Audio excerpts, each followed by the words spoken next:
Clayburners, welcome back to my channel. Welcome back to Clayburn. Please know how blessed I feel to have you with me today. So you're looking at flax flower and baby echinacea. This is in the rainbow garden. I won't be showing my face today because I got poison ivy on my face again. Oh, every year I win the prize. First girl on my block to have poison ivy. What can I say? I've always got my face in a ditch. I'm a gardener.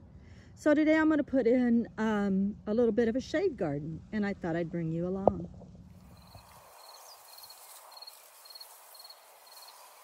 Okay, so we're down here with the noisy blue jays, and we're in the pea and lettuce bed.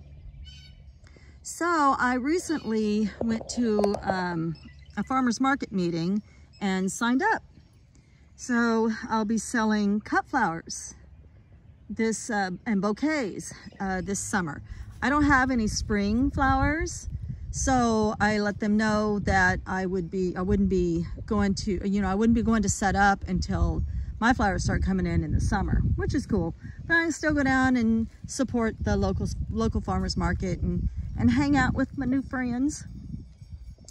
Okay, so the other thing that I have to tell you about is the logger. The second logger came out and evaluated our timber, and he is the one that we decided to go with. He offered us a much better price, and he also offered us some more services that the first company doesn't have available. So I can't wait. I'm super excited. We're going to turn one end of our property into nothing but cut flower gardens, and he's going to chop up the gnarly woods for us and put all the mulch back down on the ground and open up lots and lots of sun up there and let me put in lots of flower beds. In the meantime, I need to put in at least one shade garden because I want to grow some astilbe and amaranth. So this debris pile was on my space yesterday, and I spent most of the day, well, most of the afternoon clearing out this space. I never try to put in a new bed in a day. That would just, I'm afraid I would burn out. I'd feel like my candle was burning at both ends if I did that. So I always try to give myself ample time to put in a new bed. The only thing in this bed right now is a sad, lonely little chrysanthemum that doesn't get nearly enough sun. It does survive, but it doesn't thrive. There's a couple of wagon wheels, and there are some dandelion, which have a really long taproot, so I'm not going to stress too much about the dandelions for now. I have an ant colony. I kind of have a nice working relationship with ants. They also, like the dandelion taproots, they kind of keep your soil aerated, and I don't want hard impacted soil. And I see some rocks that have to be pulled out, and then we get into these little gnarly things. There's not a lot on my property that I really don't like at all with passion, but these little shrubby things are them. And then like they fall over, and then they make this vine in the ground that if you're not watching where you go, it'll trip you, like literally, like you can get hurt. And then we get to the ugly corner. Yeah, I'm gonna have to straighten that up. I can't stand to look at that. Okay, so we see what we have to do. I have to get the rocks out. I have to get the rest of the gnarlies out. And then I'm a no-till farmer because I don't have a tiller. And I don't know that I would use one anyway. I'm not big into machinery. You know, the smell of the gasoline, the noise, the chaoticness of it all, it takes away from my gardening, and I just don't enjoy that part of it. So I try to avoid it. But I am getting one of those augers for the drill, and I'll just come through and kind of auger the spots that I feel like need it. So other than that, we're just going to put down some weed stop and leave things as they are. I'm not even going to amend this soil.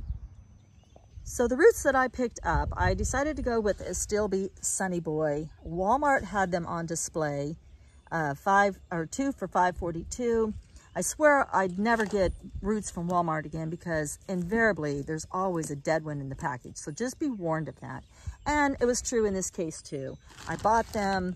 I never leave home without checking the package now when I buy from Walmart, if I buy from Walmart, and take it directly to customer service, open it up, show them that the root is dead, and you can go back, or at least I could go back and I just would pick out another package, bring it there and open it up again until I found 2 viable roots. All right, so anyway, there's that warning. So we have a steel bee. This is pollinator friendly. And according to the chart, I can plant now. I'm in zone 6B. So I can go ahead and plant between March and April as long as the ground has warmed up to 50 degrees. I feel pretty comfortable doing that. So I'm gonna go ahead and dig a hole to 1 inch deep. And this one here feels really dry to me, so I'm really gonna water it up good. And it's a good thing I'm getting it in the ground today. I don't think by tomorrow it probably would have still been alive. So let's get these guys in the ground, and we're gonna put these down here in the more shadier part of the garden. And then we're gonna do amaranth at the other end. It just feels like there's a lot more sun down at that end. And so we're gonna do amaranth, but I can't put my amaranth out until after my last frost date. My LFD is April the 20th. So I'll just be following the package directions. And this happens to be Love Lies Bleeding amaranth. Isn't that so pretty? Isn't that gonna be pretty in bouquets? I've tried to grow this before. However, I was bombarded with this kind of grass. I don't know what you call it, but it's that kind of grass that just, it's so awful. I'm glad I'm smothering it out because I don't want that started up here. It's just so hard to maintain. It looks great like in a lawn and a golf course, but it's horrible to get under control when you're trying to garden. So like I said earlier though, I'll be using some fabric weed stop in this garden. All right, I'm gonna get these 2 roots in the ground. Again, they're 15 to 18 inches apart and 2 inches deep, and they can be in full or partial shade. So one little secret I kind of learned over the years for judging my ground temperature is I just like, as soon as I start digging, I look for how deep my earthworms are. And if they're just barely under the surface, I know I'm doing pretty good. Okay, so we just dug our hole. Oh, sorry, wormy. Go down. Don't drown her. Don't drown, earthwormy. Gotta spread it out a little bit better. It's kind of a glob of roots. Well, it feels like the bottom, so. All right. And it's supposed to be 1 to 2 inches deep, which I think this one's a good 2 inches. I think the other one was at 1 inch. Hey, so we'll see if there's any difference in the way that they come up,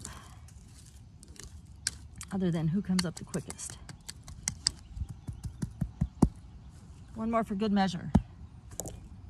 And he gets his little sign and some rocks, because I can't put down that weed stop yet, that landscape fabric, until I get the ground all tilled up down here with my new auger. So we're just gonna leave it be just like this for now. Then we'll have to till up the ground. Well, I bought the auger, went to Harbor Freight, and they didn't have a 2 inch. They just had some really, really big augers, or they had a package of assorted sizes. The biggest one was 1 inch. It was $20, so I went ahead and got it. And then I have to say, I like it. So it just makes a hole really fast. So I just made all these holes in just like no time at all. And it just kind of breaks up like the surface of the soil. So I think I'm really gonna like it. And then I can just kind of ream it around if I want to do it for bulbs later on in a bulb garden. So there's that. And then I went ahead and got all the gnarlies out. I know, long shadows. And I moved that chrysanthemum, put it over in the rainbow garden where I think he'll be a lot happier. He'll get a lot more sun. I transplanted him before he's actively growing. And then I asked my husband to do some gravel work for me. So he filled this in right here. And then I straightened up the corner. So now I'm going to break up the soil a little bit more. Oh, and also we went up and got some bark from out of the forest. So I have a top dressing. All right, I'm gonna break up the soil now before I make my rows and then put down my landscape fabric. So day 3, I went down the length of the new shade bed with the auger attached to my drill, and I made my rows. I marked them out, and then I went back over it with my small shovel, and then finally I fine-tooth it with my little cultivating fork. So this only took about 45 minutes, and now I'm going to cut the landscape fabric to cover the entire length and width, and just cut out strips of the fabric for my rows.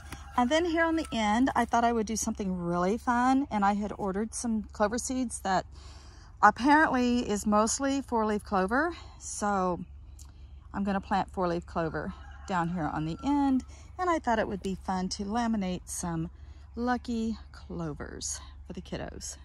Well, it ended up with 2 astilbes and some catmint. Took the chrysanthemum out and ended up with 3 nice landscaped rows for that amaranth, which I'll probably do succession planting.